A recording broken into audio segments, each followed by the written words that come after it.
Continuamos en Sol de la Tarde. Bueno, damos la bienvenida ya formal a don Magín Díaz, que está con nosotros, economista, una persona que tiene un expertise amplio, lo demostró en su ejercicio en la administración pública respecto de lo que es el tema recaudación.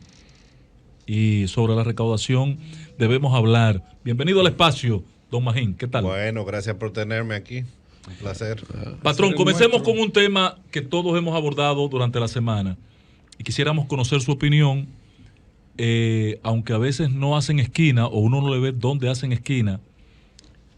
Impuestos internos y las cuentas de los narcodiputados. Ay, o de la droga, el dinero mal habido en la actividad política. ¿Es posible controlarlo desde impuestos internos? No, porque es un problema que va mucho más allá de impuestos internos. Para la DGI todos son contribuyentes y como ustedes han visto, muchos tenían negocios, como personas físicas deben tributar. De hecho, lavado es eso, lavado es poner a pagar impuestos en dinero de procedencia ilícita. O sea que si son inteligentes... Pero si paga impuestos hay quedó lavado. Sí, correcto. Entonces, si son inteligentes tal vez y pagan sus impuestos, eso no llama alertas en la DGI. Obviamente la DGI tiene mucha información, puede cruzar información, puede ver el patrimonio, tiene mecanismos para cobrar. El histórico. Pero en este caso, ya como hay políticos envueltos o congresistas, etcétera, yo creo que es un tema que debe abordarse de diversas instituciones, la Junta, la Ley Electoral, la Unidad de Análisis Financiero, que me imagino que participó en la investigación, la Procuraduría de Lavado. O sea, es un tema que va más allá. Pero cuando hacemos alusión al tema, don Magín, lo hacemos en función de que se le meta miedo a los que tienen ese tipo de práctica de uso de recursos, de ejercicio profesional. Mucho. Sí, de no meterse en la actividad política porque allí puede haber una acción que lo ponga al desnudo.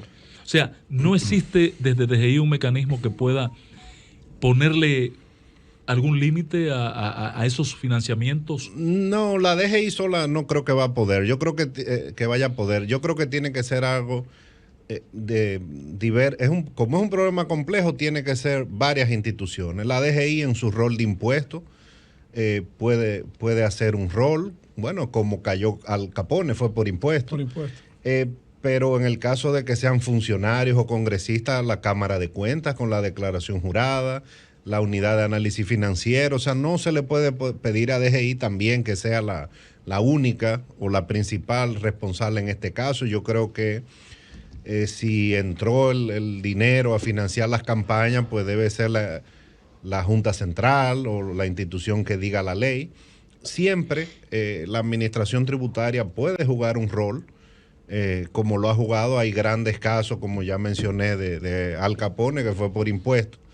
O sea, siempre pero si puede Pedro jugar Jiménez, un por rol. ejemplo, va a candidatearse a diputado por la Fuerza del Pueblo en el próximo periodo y se le pone como requisito que él tenga que entregar una certificación de impuestos internos de que durante los últimos 10 años él ha tenido un ejercicio fiscal. Eso está bien. Un histórico. Eso puede ser. Eso yo recuerdo, por ejemplo, cuando... Eso está bien.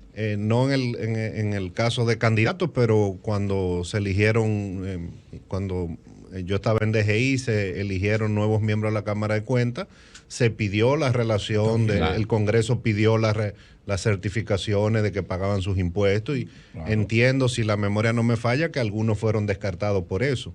Ahora, un problema complejo no lo se resuelve de una manera sencilla, no. Yo creo que hay un tema para los que son funcionarios que se revisen las declaraciones juradas. La Cámara de Cuentas es la institución fiscalizadora de las declaraciones. La DGI juega un rol de intercambio de información y mientras yo estuve ahí... Pero cuando son pero la idea es no que sean funcionarios públicos, Magín, sino que no se evitar que no lleguen a funcionarios públicos. Entonces, que antes de ser electos, que al momento tener un filtro mínimo. Entonces, eso es lo que le planteo. Yo creo que debe ser la Junta Central, la ley electoral, hay que revisarla, los propios partidos. ¿Tú quieres una forma que funcione? A poner a los partidos y a los candidatos como sujeto obligado de la ley de lavado. Magín, ahora ahí no sería la DGI, sino la unidad de análisis financiero. Magín, sobre esa misma idea, por ejemplo, cuando hacen las declaraciones, los mismos políticos, cuando van a cargos, hacen declaraciones juradas. Esas declaraciones juradas, hay gente que tiene 300 millones de pesos y declara juradamente. Entonces, debiera tener una contraparte de cuánto ha pagado de impuestos para producir esos 300 millones de pesos. Y si es verdad que los tiene. Exactamente. La auditoría debe perseguirlo. Pero por ejemplo, pero es una contraparte. Usted tiene 300 millones de pesos y lo hizo lícito, pues eso debió pagar alguna parte de impuestos. Mira, la ley del año 2014 da la facultad de fiscalización y para eso tiene un departamento grande y me imagino que con recursos a la Cámara de Cuentas.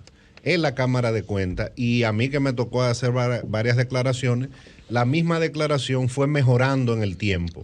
Y ya las últimas, pues sí te pedían los impuestos que tú habías pagado en el último año, una certificación. Y todos los soportes. Todos los soportes, o sea, cada vez fue mejorando. Ahora, la Cámara de Cuentas, yo no recuerdo que haya sometido a nadie. A nadie, no. O enviado, tal vez mandó la información a Procuraduría. Estoy hablando sin tener conocimiento específico, pero es la Cámara de Cuentas que debe hacer esa fiscalización de todos los funcionarios que entran o salen del gobierno. Y tiene las herramientas porque tiene la capacidad de pedir información a cualquier institución del Estado, incluyendo la DGI, la Superintendencia de Banco para la información bancaria. O sea, los mecanismos están ahí y yo creo que cada vez, como dije, la información que se pide es más detallada.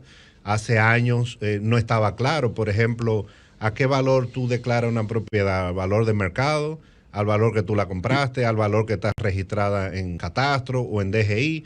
Es el tipo de cosas que con el tiempo se han ido aclarando.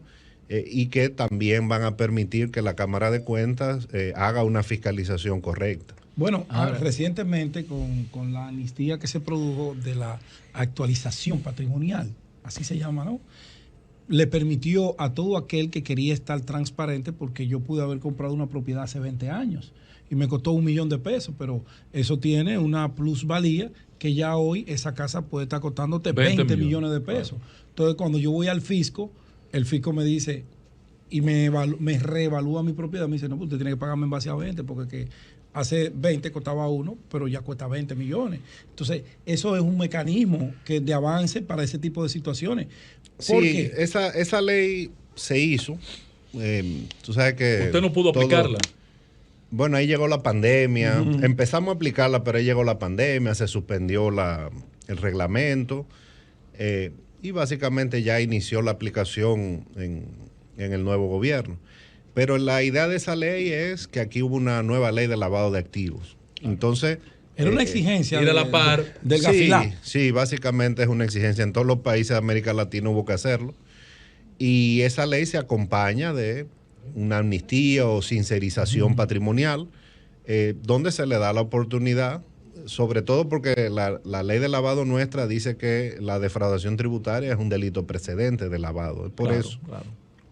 Entonces, con esa ley te dio la oportunidad, creo que ya vencieron los plazos. Sí, ya venció. De sincerizar tu patrimonio pagando una tasa muy reducida. Tú puedes ir y sincerizar, lo que pasa es que va a pagar 25 o 27%. Con esa ley, en algunos casos era 2%, en otros casos 3%. Pero ¿por qué la gente teme, Magín, a acudir al llamado del órgano recaudador a transparentar su patrimonio? ¿Por qué? Culturalmente. Yo creo que es un tema cultural. Sí nos hemos pasado, porque en los últimos 20 años es una característica de América Latina, cada cierto tiempo hay una amnistía. Al economista no le gustan las amnistías, pero yo creo que sí se justificaba mucho por dos razones. Uno, por la pandemia, y otra por la ley de lavados nueva. Sí. Entonces, más que era amnistía y sincerización. Yo creo que es un tema cultural, no solo a las personas, a las empresas. Fíjate que aquí ahora es que, de hecho, el presidente acaba de promulgar una ley para tratar de incentivar que las empresas emitan acciones. A las empresas históricamente no les gusta emitir acciones porque implica una transparencia total. Y esa es uno de los objetivos del presidente Abinader, que las empresas salgan al mercado de acciones. Aquí hay mercado de bonos, pero no de acciones, Sí. como es en todo el mundo. Entonces, yo creo que hay que ir venciendo esa resistencia que yo creo que es más cultural que otra cosa. César Ahora, Cárdenas. man, aquellos ciudadanos, ¿no? ¿Verdad? Que no le dio el tiempo a acogerse Tú pagaste el IPI, a la ley siempre. A la ley, cuando venden esa propiedad, entonces tienen que pagar. Sí, cuando ahí Porque ahí entonces tú tienes ahí que le ven la vender madre. a ya mercado. es un consultorio Ay. tributario. O sea, sí. Mira, Va a ser por la oficina de Magín Claro. también, para que pague la consultoría. Pero, ¿eh? no, pero para yo soy macroeconomista. No se Cuando escuchan, no, ¿verdad? mira, Tengan una idea. El tema es que si tú vendes una propiedad, hay un impuesto de ganancia de capital, Exacto. que aquí es alto, es 25, 27%. 27%. Es muchísimo. Entonces, con esa ley tú podías revalorizar pagando un 2% y a la hora de vender, esas personas que tal vez tenían Saneado. 15, 20 o 30 años, pues entonces llevaban su valor a algo de mercado y a la hora de vender no iban a tener ese gran costo fiscal. La ganancia de capital se aplica a las personas físicas también. También, Claro, sí. claro, todo. también, a Magín, todo. entremos al tema de la recaudación, a la parte de recaudación. La próxima llamada. Sí, no, esta es la llamada, patrón, esta es la llamada. Porque yo nunca olvido que usted hizo un almuerzo con este equipo. Yo acompañé a Consuelo Despradera, a Julio Martínez Pozos en esa actividad, a don Antonio Espaillat. Y usted, Pedro, estaba ahí también. Sí, yo fui. Y usted dijo, Ustedes no me dejaron nosotros no preguntar nada. vamos, no, pero no tenías nada que preguntar tampoco, nosotros no vamos a modificar la ley y a generar un nuevo esquema recaudatorio, porque la que tenemos, y nos ha instruido el presidente en ese sentido, nos permitiría ampliar las recaudaciones sin tener que modificarla. ¿Hasta dónde aguanta esa ley? Controlar evasiones, las ilusiones no debían ser, pero evasiones, esencialmente. Mira, la decisión de hacer o no una reforma es una decisión política. En su momento, en el gobierno pasado, lo que dijo el presidente es, primero el pacto eléctrico, que en promedio te puede explicar a veces hasta la mitad del déficit fiscal, y hasta que no haya pacto eléctrico, pues no hacemos pacto fiscal.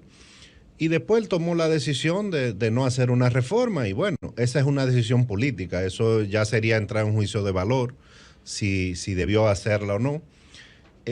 Y bueno, la instrucción que hubo, y como no solo pasa en la parte tributaria, yo creo que aquí hay muchas leyes que, aquí no hay que cambiar leyes, nosotros no cambiamos leyes y pudimos hacer un combate grande a la evasión y al fraude. Ahora, también hay que analizar la evidencia. El problema fiscal del país no se resuelve con administración tributaria, con eficiencia de DGI o DGA. Eso, primero, yo creo que es bueno que haya un combate a la evasión. La evasión afecta desproporcionadamente, por ejemplo, a las empresas que no pagan, una competencia desleal terrible. Yo creo que ayuda incluso a la distribución del ingreso. Correcto. Porque tú vas a cobrar el impuesto a gente que tal vez tiene mucho dinero que no lo paga, eso es injusto. Ahora, la brecha que hay entre ingresos y gastos histórica y que ahora se expandió con la pandemia, no se puede cerrar solo con administración tributaria. Siempre las instituciones de recaudación tienen que luchar contra el fraude porque ese es su trabajo y contra la evasión, pero no van a resolver ya la deuda de 70% del pero PIB ¿hasta dónde estericar la posibilidad de administrar este esquema recaudatorio nuestro sin una reforma tributaria? Porque todo luce que el bulto que hicimos con el tema del diálogo nacional, Pedro y yo insistíamos desde el principio, también lo hacía César, esto nada más tiene el propósito de una reforma fiscal. Pero resulta que ahora está ausente la reforma fiscal. No, está ahí. No, porque el presupuesto del 2022 hay que presentarlo el día 2. ¿Y cuándo se va a hacer la reforma? No, pero... La semana que viene hay que hacer una reunión del Consejo de Ministros para presentar el presupuesto. ¿Y cuándo se va a hacer la reforma? No, se puede hacer en cualquier momento porque tú puedes presentar el presupuesto en octubre y ir discutiendo la reforma y después se manda y si hay que mandar una modificación al presupuesto se manda. O sea, no, ese no es el problema. Yo creo que se estericó bastante para llegar al 2020, llegamos sin una reforma y tal vez, como yo dije en un artículo hace un par de semanas, el gobierno puede sobrevivir este periodo sin reforma, pero todos los dominicanos tenemos que saber qué va a significar eso. Préstamos. Va a significar préstamo y va a significar también un gobierno con restricciones, que no va a poder invertir mucho, si hay que comprar vacuna todos los años, pues no va a ser tan fácil. Entonces, yo creo que hay que ir a un tema más de fondo, o sea, ¿qué Estado es que queremos? ¿Queremos gastar más o...? ¿Qué tamaño de Estado queremos? Correcto. Esa es la primera pregunta que tenemos que sentarnos. Por ejemplo, el Banco Mundial dice recientemente, los estados que recaudan menos de 15% del PIB, eso no es viable. Oye, nosotros tenemos un 14. Tenemos un 13 y el diablo algo. No es viable. Eso es lo que dice, o sea, ¿por qué? Porque para países como el nuestro, lo que está estudiado es que tú necesitas un gasto entre 18 y 20% del PIB. ¿Por qué? Queremos educación, queremos salud, queremos seguridad, queremos servicios. infraestructura. Entonces, no queremos pagar aquí los servicios. Aquí el agua no se paga mucho la basura tampoco. Las luces se las roban, los ricos se las roban. Entonces, yo dije también un artículo hace un par de meses, o sea, que queremos un Estado de país desarrollado, pero recaudando como un país de África. ¿Y eso no es compatible. Virgilio, entre las preguntas que te voy a hacer en secuencia, ¿es República Dominicana un país evasor? Ustedes, don Magín. Sí. Entonces, yo escuchaba una disertación cuando tú todavía eras director de impuestos internos y luego escribiste algo sobre eso, sobre la evasión precisamente que tú hablabas, y tú hablabas de un 48% del comercio evadía impuestos directamente. Creo que era un 48%. Mira, cuando yo llegué hicimos una comisión interinstitucional coordinada por DGI, pero ahí estaba el Ministerio de Economía, Hacienda, DGA y el Banco Central, que es la institución que realmente recopila los datos siguiendo todas las mejores prácticas a nivel internacional para hacer una medición, porque hacía unos años que no se medía. Uno puede aproximarlo, si yo entro y busco algunos datos, pues aproximadamente, pero una estimación ya utilizando los datos más específicos de cuentas nacionales y eso en detalle, se hizo en el 2017 y eso habría que actualizarlo cada 3 o 4 años. Y ahí lo que nos dio es una evasión de ITEVIS, la evasión se mide por impuestos. Sí.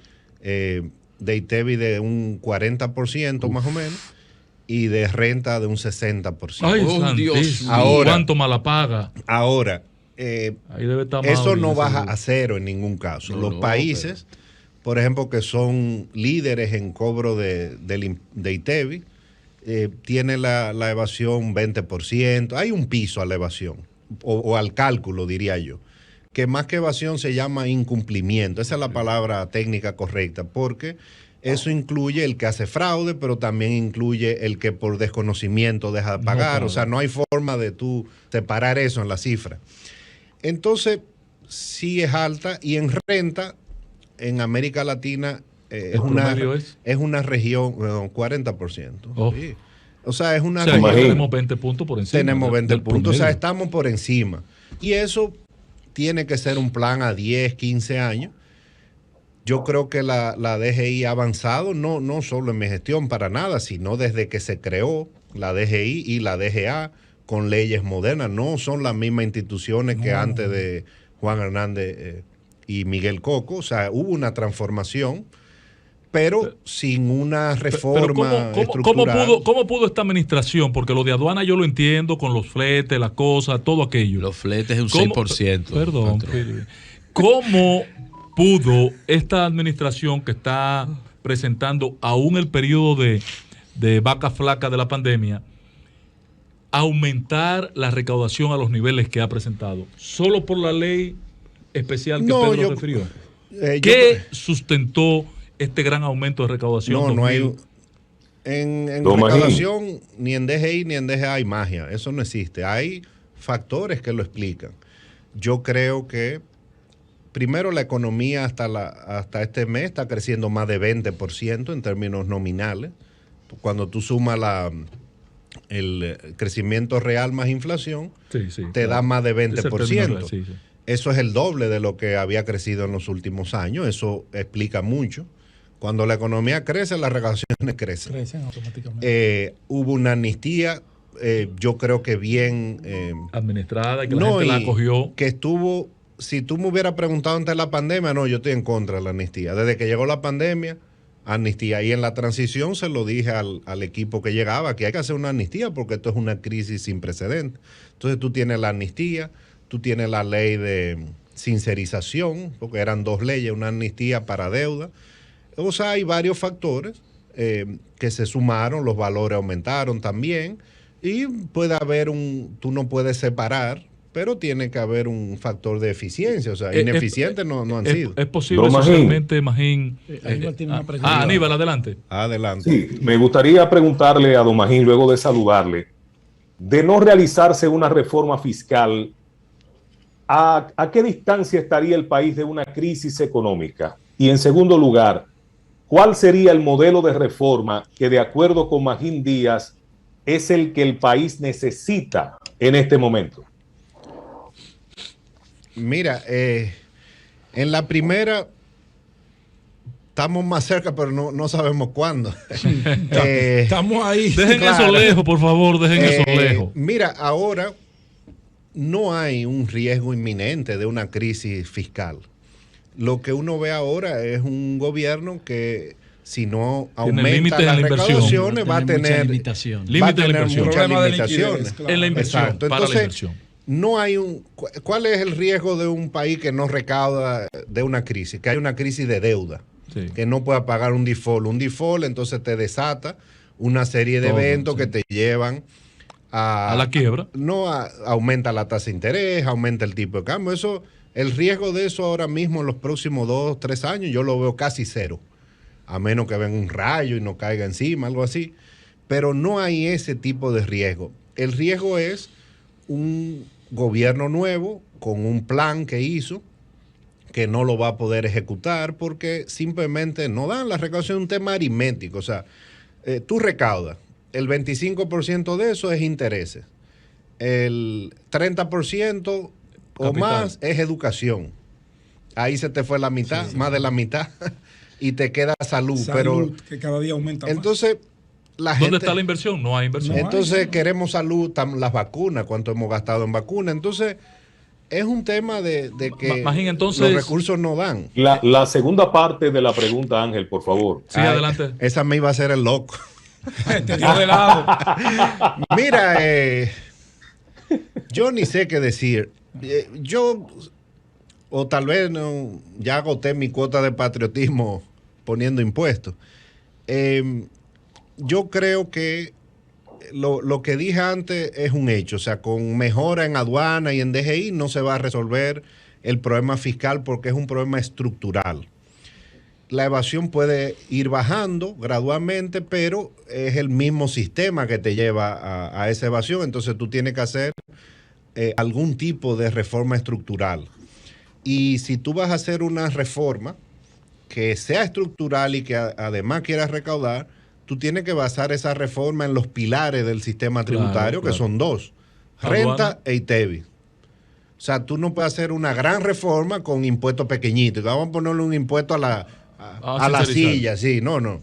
Si aquí viene una reforma estructural, tiene que mejorar el ITEVI y mejorar el impuesto sobre las rentas. Ampliar la base y bajar el monto. Perdóname, Pedro. En el caso de los impuestos, parece que no habrá una reforma por ahora, pero en el caso de los impuestos... ¿Cómo que no? El gobierno ayer dijo en el que usted y Danilo se metieron en miedo y no aplicaron después del 2012, como el impuesto a las placas, a la circulación, a la otra. Esa reforma que quedó aprobada y no aplicada, pero que parece que el valiente de Luis Valdés y el valiente de Luis Abinader están decididos a aplicar, ¿es factible ahora ¿Es viable meter al país en esa recaudación, en esa aplicación de esa reforma que ustedes no se atrevieron a aplicar? No, el Danilo y el PLD hicieron una reforma en el 2012. Pero no la aplicaron, los vehículos siguen pagando los viejos, no pagan los nuevos. Esa fue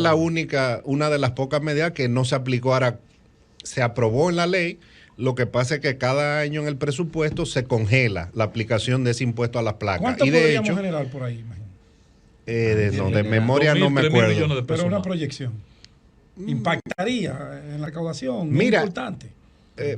Es que lo que pasa es los impuestos que recaudan mucho son ITEVIS, impuestos sobre la renta. Y después tú tienes los selectivos a combustible, alcoholes, cigarrillos. Y después, que no aguantan más ninguno. Y después los otros son impuestos que complementan el sistema, selectivo a las telecomunicaciones, el de las placas. Entonces sí se hizo una reforma, y una reforma que tuvo elementos importantes. Se subió el ITEVI, se aumentó algo de la base del ITEVI en esa reforma.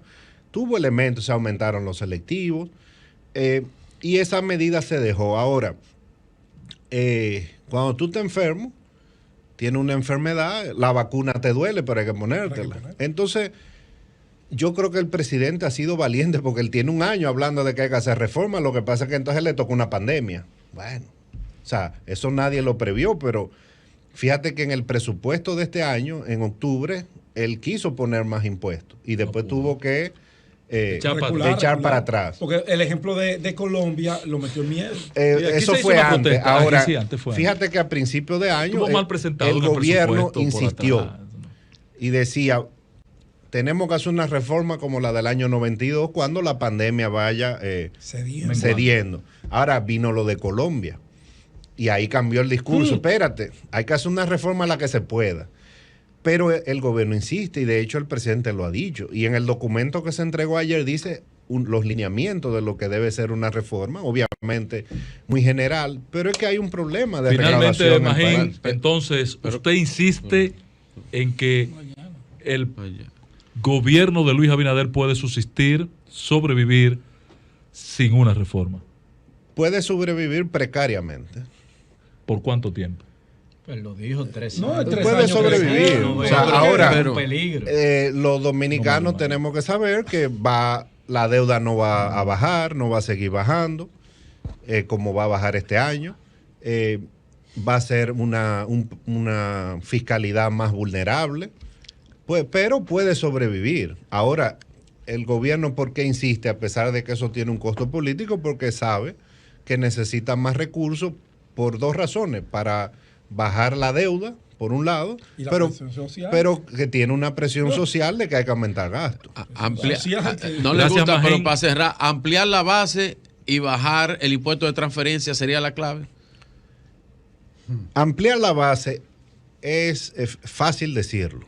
Técnicamente es lo correcto. Ahora, ¿qué está fuera de la base del impuesto? La medicina y la comida. No, hay muchas cosas. Está medicina, clínica privada, la salud, los colegios privados, la canasta básica.